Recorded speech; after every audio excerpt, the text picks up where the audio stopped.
चालाक सियार और भोला ऊंट नदी के किनारे एक साथ बैठे हैं। उनकी चंचल बातें हवा में गूंज रही हैं। भोला, चलो नदी पार करके उस खेत तक चलते हैं, वहां बहुत सारी पकी हुई फसलें हैं। चालाक अपनी आंखों में चमक के साथ सुझाव देता है। भोला चालक के प्रस्ताव पर विचार करते हुए रुकता है। उसका भाव विचार मग्न है। कुछ क्षण बाद भोला हामी भरता है। अपने मित्र पर उसका विश्वास किसी भी हिचकिचाहट से ऊपर है। रात के सन्नाटे में भोला और चालाक खेत पर पहुंचते हैं। भोला खाना शुरू कर देता है, जबकि चालाक गीत से चुप्पी तोड़ता है। चालक के जोर से गाने से नींद से जागे किसान ने एक छड़ी पकड़ी और उनकी ओर दौड़ पड़ा। चालाक तेजी से एक पेड़ पर चढ़ जाता है। भोला को किसान के क्रोध का सामना करने के लिए अकेला छोड़ देता है।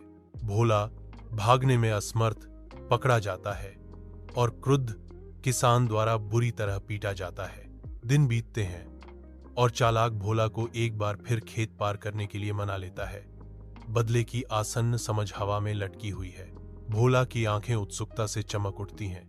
जैसे ही वे नदी के पास पहुंचते हैं, पानी की सतह पर सूरज का प्रतिबिंब नाच रहा होता है।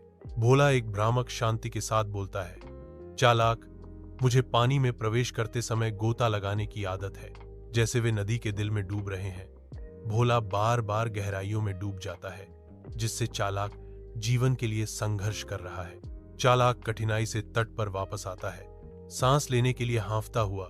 भोला के बदले की एक कठोर गवाही। अथक धूप में चालक भोला का सामना करता है। उसकी आंखों में क्रोध जल रहा है। चालाक ने पूछा, तुमने ऐसा क्यों किया?